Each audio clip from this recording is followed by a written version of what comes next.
चाहे बाहरी कष्ट हो या भीतरी पीड़ा हो, कभी शिकवा शिकायत प्रेमी के मुख में नहीं होता।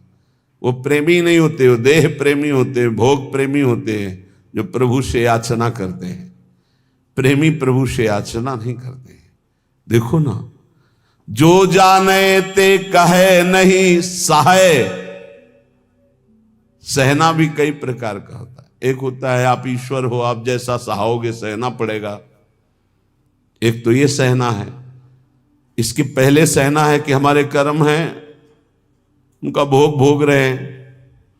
दूसरा है कि हमारे कर्म कैसे हो सकते हैं, अब तो हम आपके शरणागत हैं, पर आपका विधान है, अब जैसा सहाना है तो आपको सहाओ। अब ईश्वर हो, आपके ऊपर तो कोई बस है नहीं। एक ये सहना है और एक ये सहना है कि प्यारे, आपने जो विधान किया है बहुत मंगल में किया है, आपकी जय हो, आपकी जय हो, तेरा किया मीठा लागे।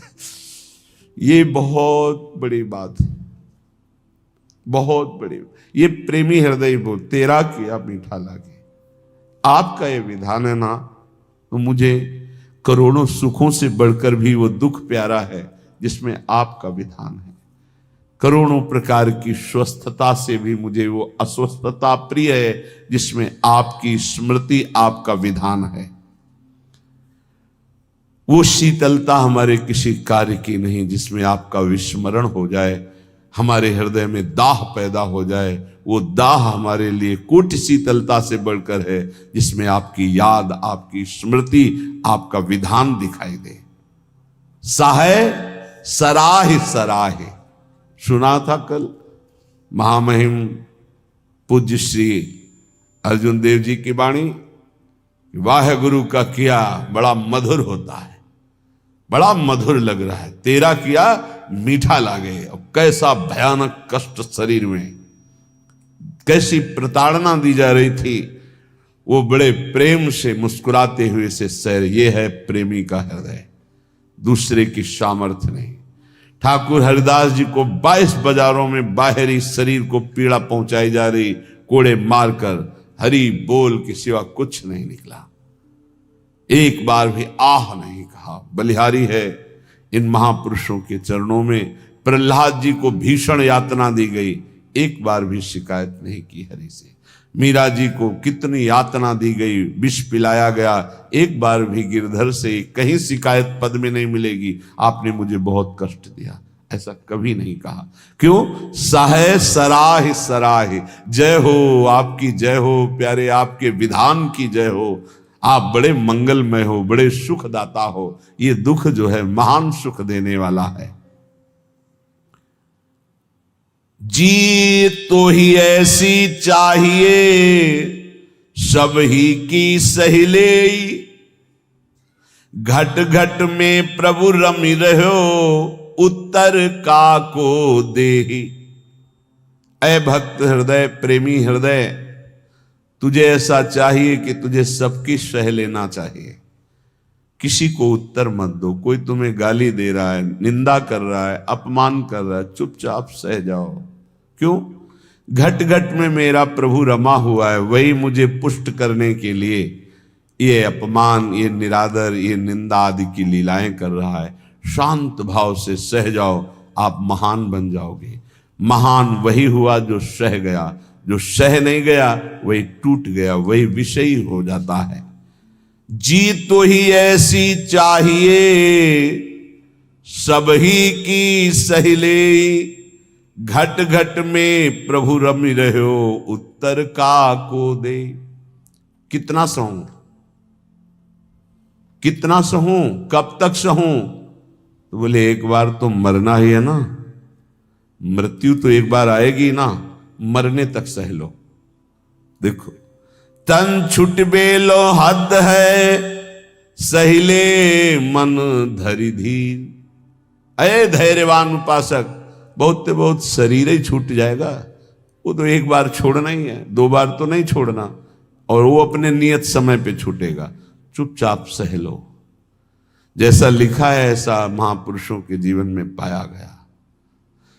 तन छुट बेलो हद है, सहिले मन धरि धीर, क्यों इतनी ममता करे, कोटिन छाड़े शरीर। करोड़ों शरीर छोड़ चुके हो, एक बार प्रभु के लिए इस शरीर की ममता छोड़ दो। जैसा विधान हो चुपचाप उसे सहो, देखो उन्नति हो जाएगी, आपकी अध्यात्म उन्नति हो जाएगी। क्यों काहू को बावरो अपनो दुख बताए। गांठ बांध लो, अपनी पीड़ा अपने हृदय की हमारे हृदयेश्वर प्रभु जानते हैं। किसी से भी मत कहो, किसी और के कहने से वो खुद पीड़ा युक्त है, वो खुद प्रभु के आश्रित है, तुम भी प्रभु के आश्रित हो, क्यों किसी से कहते हो। बुरी सखी कितनी बढ़िया बात बता रहे। क्यों काहू को बावरे अपनो दुख सुनाए। अगर वो बहुत वैष्णव है, भक्त है, तो वह ही में दुख पावई तेरी पीर न जाए। तेरी पीड़ा तो नहीं मिट जाएगी ना, वो और दुखी हो जाएगा। अगर भक्त नहीं तो उपहास करेगा। रही मन मन की मन व्यथा, रखिए मन में गोए। इस सुनी ठलई है लोग सब, बांट न ली है कोई। इसलिए अंदर की बात अंदर ही रख के केवल प्रभु, केवल प्रभु। रे मूरख क्यों चतुर बने, अरुझत बारंबार। भलो भलो कई छाड़ी दे, बहुबातन व्यवहार। कभी कभी उपासक फंस जाता है कि हम दूसरे का कल्याण कर देंगे। अरे मूर्ख मत बन, बहुत प्रवीण है। अरे सब में प्रभु विराजमान है, चर्चा भी करनी है तो प्रभु के सुख के लिए, परमानंदमय प्रभु के यश गान के लिए। स्वांता सुखाए तुलसी रघुनाथ गाथा, स्वांता सुखाए। हमें भगवान ने यश गाने का अवसर दिया है, हम दूसरे का कल्याण कर दें इतनी सामर्थ्य नहीं। कह रहे हैं रे मूर्ख, ए मूर्खता मत करना। क्यों चतुर बने, अरुझत बारंबार। इतनी बार समझाया, इसको समझ में नहीं आता, ऐसा वैसा, ये बहुत दुष्ट है, नीच है। भूल गए कि सामने शिष्य का नाटक करने वाला सिर्फ भगवान ही है, दूसरा कोई नहीं है। सबके अंतःकरण में घट घट व्यापी परमात्मा ही बैठा हुआ है। अय उपासक, भलो भलो कही छाड़ी दे, बहुबातन व्यवहार। ये चार लोग तुम्हें बहुत अच्छा कहें, ये व्यवहार में मत उतरो, व्यवहार छोड़ दो। हठ करी पक्ष न रोपिए, नहीं करिए उपदेश, सब सो नम नीचे रहो। ये बहुत बड़ी बात है। अपना कहीं भी किसी भी तरह का अभिमान जागृत न हो, सब सो नम नीचे रहो। छाणी बलपन लेस, कोई अपने अंदर बड़प्पन लेस मात्र भी नहीं। अगर कोई अपना पक्ष विजयी हो रहा है कि हम जीत गए इनसे ज्ञान, मौन हो जाओ। हारे को हरि नाम, चुपचाप नाम जप करो, अपना पक्ष रोपिए मत। सब में प्रभु विराजमान है। सब सोनम नीचे रहो, छाणी बड़प्पन लेस। सब ज्ञानी सब ही चतुर, उर्पेरक हित चंद। काहे करे सो सब भली, तू न बोल मति मंद। अय उपासक, यदि भगवत प्रेम प्राप्त करना चाहता है तो ऐसा मान सब ज्ञानी सब चतुर हैं, सबको भगवान प्रेरित करते हैं। जो जैसे चल रहा है बढ़िया है, किसी की निंदा नहीं, किसी का अपमान नहीं, किसी का दोष दर्शन नहीं। तू बोल मत, किसी की निंदा मत कर, धैर्य पूर्वक केवल अपने भजन में रहे, फिर तेरे अंदर प्रेम प्रकाशित होगा। कठिन पीर है प्रेम की, बिरला जाने ताहि। और जे जाने ते कहे नहीं, सहे सराही सराही। प्रेम ये जानने में आने वाला विषय नहीं, इसीलिए कभी प्रेमी कोई अनुभव नहीं होता कि मैं प्रेमी हूं, मेरे में प्रेम बढ़ रहा है। अगर ऐसा अनुभव तो अहंकार बढ़ रहा है, प्रेम नहीं। कभी ज्ञानी को यह ज्ञान नहीं होता कि मैं परम ज्ञानी हूं, मैं पूर्ण बोधवान हूं, कभी नहीं होता। और मैं अज्ञानी हूं, मुझे बोध नहीं, ऐसा भी नहीं होता। ना वो ये बोल सकता है कि मुझे पूर्ण बोध हो चुका है, क्योंकि ये किसको बोध हो रहा है? अहंकार को। और ये भी नहीं कहा जा सकता कि मैं अधूरा हूं।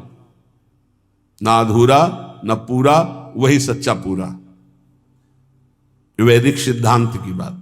ऐसे ही प्रेम में कभी पूर्णिमा नहीं होती। प्रेम सदा बढ़िबो करे प्रतिक्षण वर्धमानम, ज्यों शशि कला सुबेश। शशि माने चंद्रमा जैसे अपनी कलाओं से बढ़ता रहता है। पर या में पूनो नहीं ताते कबहू न शेष। इसमें कभी पूर्णिमा नहीं होती प्रेम में, ये बढ़ता ही चला जाता है। अब प्रेमी को ये अनुभव नहीं होता कि मेरे में प्रेम है। अगर अनुभव होता है तो अभी अहंकार शेष है, वो अत्यंत दैन्य रहता है। उसको अपने अंदर प्रेम की कमी दिखाई देती है, वो रोता है प्रेम के लिए। जब उपासक अपने आराध्य देव के निरंतर चिंतन में चित्त को डुबोता है, संसार से पूर्ण रूप से उदासीन हो जाता है, तब उसके अंदर की विशुद्ध प्रेम वृत्ति, ममतामयी वृत्ति अपने आराध्य देव में लगती, तभी ये दिव्यता अध्यात्म की उसमें जागृत होती है। श्रीपाद प्रबोधानंद जी महाराज कह रहे हैं, बहुत बढ़िया श्रीधाम वृंदावन की महिमा का ऐसा रसास्वादन करा रहे हैं कि जीव का परम कल्याण हो जाए। दविष्ठे यस्तिष्ठे दति कृति निष्ठा कुविषये सकृत वृंदाटव्यास तृणकमपि वंदेत सुकृति सतत प्राणस्योच्छृंखल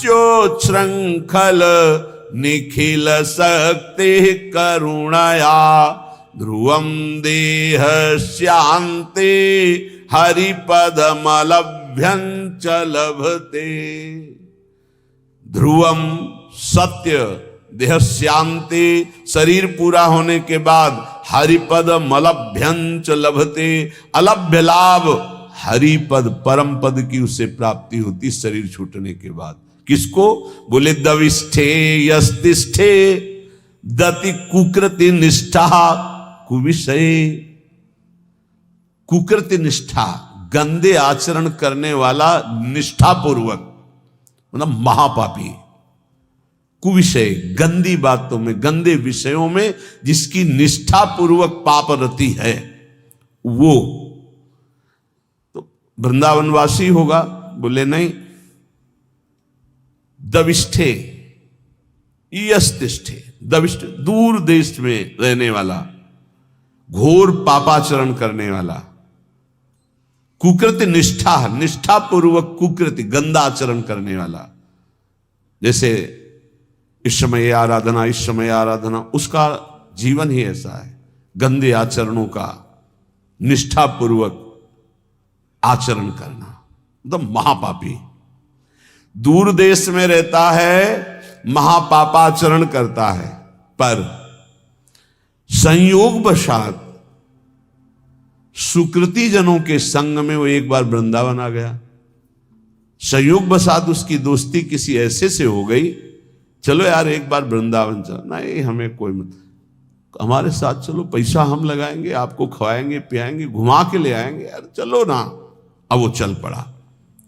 सुकृति, किसी पुण्यवान के प्रभाव से वो वृंदावन आ गया। उसकी कोई रुचि नहीं, कोई श्रद्धा नहीं, कोई निष्ठा नहीं। सकृत, एक बार वृंदाटव्यास तृणकमपि वंदेत सुकृति। अब उसने चलो बिहारी जी के दर्शन कर आवे, अब उसके साथ गया। जैसे यहां कई ऐसे दर्शन में आते हैं सुबह कि वो स्वयं नहीं आए, उनकी कोई श्रद्धा नहीं, उनको लाया गया है। जैसे किसी श्रद्धालु गृहस्थ की गाड़ी का वो ड्राइवर है, या कोई ऐसे घर का कोई सदस्य है, सब चल रहे हैं, तू भी चल, तो उसकी चेष्टा दिखाई देती है कि ये श्रद्धा से नहीं आया, इसे जबरदस्ती लाया गया है।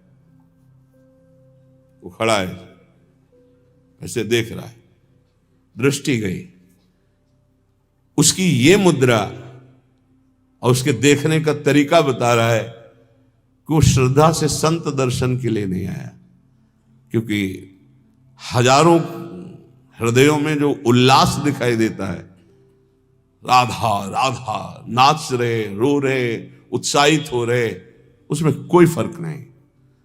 लेकिन उसका पुण्य उदय हो गया। पुण्य पुंज बिन मिले ही ना संता। क्या पुण्य उदय हुआ कि उसकी नौकरी लग गई ऐसे परिवार में जो भक्त है, वो ड्राइवर है, या उसका जन्म हुआ ऐसे परिवार में जो भक्त है पर वो बिल्कुल अभक्त है, उसको कोई न संत में श्रद्धा है न भगवान में श्रद्धा है, पर उसके कल्याण का योग बन गया। श्री धाम वृंदावन आया और यहां तो कह रहे वृंदातव्यास तृण कमपि, एक तृण तिनका, उसमें भी उसकी नमन क्रिया हो गई, प्रणाम कर लिया। तो उसने प्रणाम नहीं किया। कईयों को देखा कि जब दृष्टि में दृष्टि मिला के तुमको अपने आप ऐसे वो यंत्रवत ऐसे होना पड़ेगा तुम्हें, और जिनकी उपेक्षा कर दी गई, मंगल ही होगा तुम्हारा। आए हो किसी भी भाव से खड़े हो, तुम्हारा मंगल ही होगा। अब यहां से अमोघस्य, अब उनके जीवन का उत्थान शुरू हो गया। एक तृण की वंदना कर दे, एक तृण की वंदना, वृंदावन के एक तिनके को प्रणाम कर ले। इसलिए उद्धव जी ने कहा मुझे तृण बना दो, गुल्म लता औषधि बना दो। सकृत वृंदाटव्यास तृणकमपि वंदे सुकृति। एक बार वृंदावन आ गया, एक बार ऐसे ही प्रणाम कर लिया किसी लता को, संत को, बिहारी जी के दर्शन कर ऐसे ही कर लिया, ऐसे। वो बड़े कृपालु है, कृपा समुद्र है। तुम खड़े तो हो ना, इतना ही काफी है। तुम क्या देखने के लिए खड़े हो ये हम नहीं देख रहे हैं। तुम खड़े हो, आकर खड़े हो, दरबार में आ गए श्री जी के, और किसी भी भाव से आए तो तुम्हारे भाव का प्रभाव नहीं है। यहां सत्तारणीकृत स्वभाव उनके स्वभाव का, तुम्हारे भाव का नहीं। वृंदावन प्रभाव सुन अपनो ही गुण देत, अपना प्रभाव करेगा वृंदावन। ये अगर इस श्लोक सुनने को मिल जाए तो हमारी प्रार्थना है, जहां जहां तक कान में शब्द जाए। यहां जो बैठे हैं उनके तो भाग्य की क्या सराहना, लेकिन जिन्होंने कभी वृंदावन दर्शन नहीं किया, एक बार जरूर आ जाना, एक बार जरूर दर्शन कर जाना प्रभु के। इस धाम में एक बार जरूर घूम जाना, यहाँ की हवा लग जाए तो तुम्हारी संसार की हवा जितनी है वो तुम्हारी दुर्गति नहीं कर पाएगी। ये श्लोक मतलब अहोभाग्य जो महापुरुषों ने धाम की ऐसी महिमा को देखा और वर्णन किया। कह रहे दविष्ठे बाहर दूर देश में रहता है, यस्तिष्ठे दति कुकृत निष्ठा कुविषये, गंदे आचरणों की निष्ठा पूर्वक पापाचरण करता है। और सकृत एक बार किसी सुकृति जन के संग वृंदावन आ गया और वंदे तृणकमपि, एक तृण की, लता की, बिहारी जू की, संत की, ब्रज किसी की भी वंदना कर दी, प्रणाम कर दिया, तो बोले सतत प्राणस्योच्छृंखल निखिल सकते करुणया ध्रुवम देहस्यांते हरिपदमलभ्यंच लभते। जिनका वृंदावन है वो बहुत करुणामयी है और अखिल शक्ति संपन्न भगवान उनके चरणों में झुके हुए हैं। हमारी लाडली जू बोले वो अपनी कृपा करती हैं इस धाम में आने वाले के ऊपर। तो तत्प्राणस्योच्छृंखल, जिस समय उसके प्राण निकलेंगे तो ध्रुवम, ध्रुव माने परम सत्य, देहस्यांते, देह छूटने के बाद हरिपद मलभ्यंच लभते, वो हरिपद को प्राप्त हो जाएगा, फिर आप वृंदावन वासी हो। तभी हम कई बार कहा है कि अगर 100-200 बार मोक्ष मुक्ति होती तो आराम से हो जाती, अपने पास इतनी रकम है नहीं।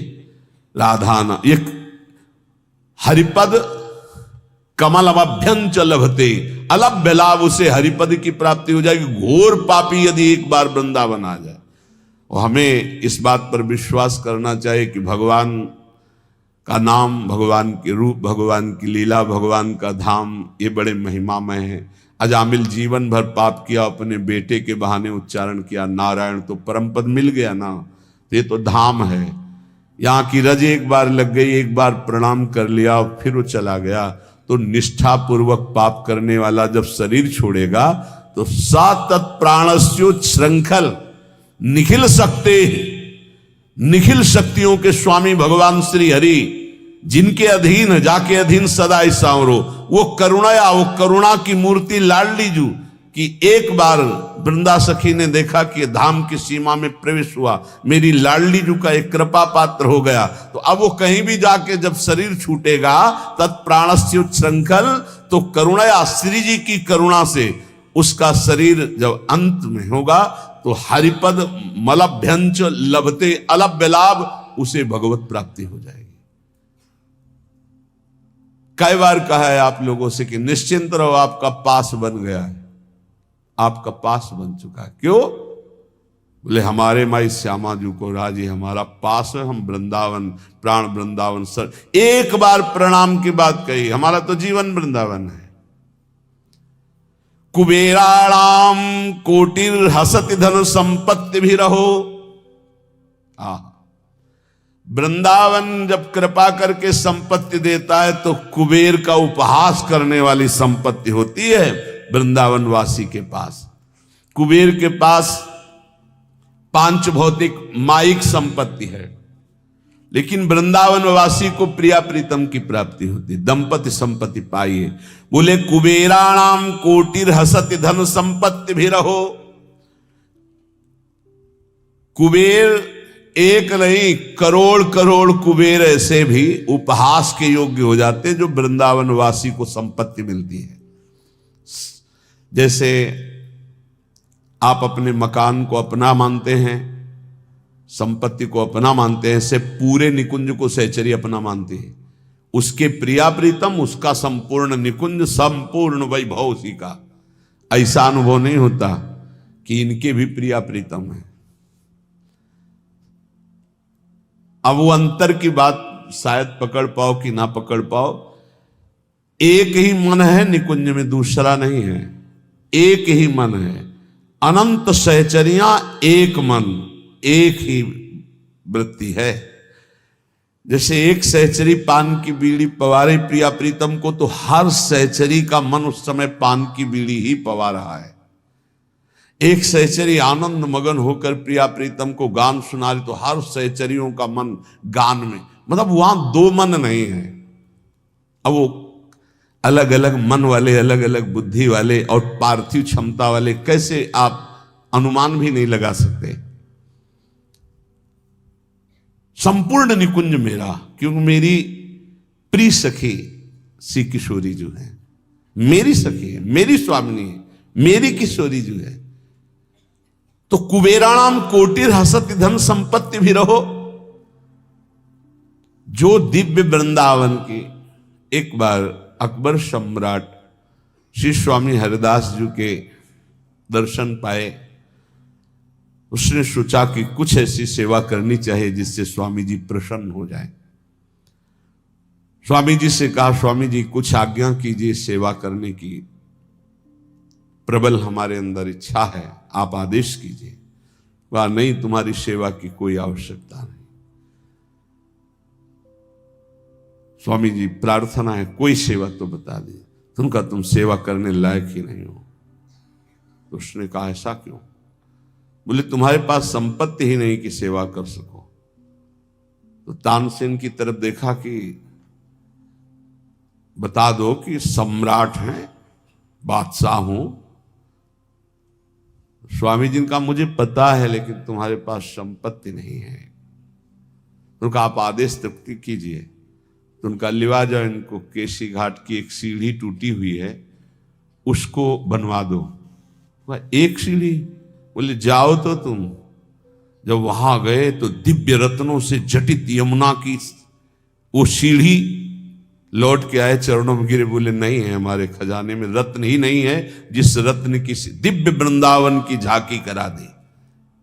इसीलिए जो भक्त नामावली गान करते हैं तो भगवत रसिक जी ने इसीलिए उसको कि उसको सौभाग्य मिल गया स्वामी जी की कृपा से, स्वामी श्री हरिदास जी का दर्शन और उनकी कृपा से दिव्य वृंदावन की झांकी, क्योंकि ललिता जी के साक्षात स्वरूप हैं।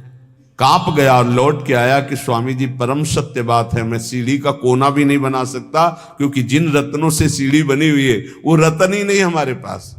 तो क्या कह रहे, कुबेराणाम कोटिर हसति धन संपत्ति भी रहो।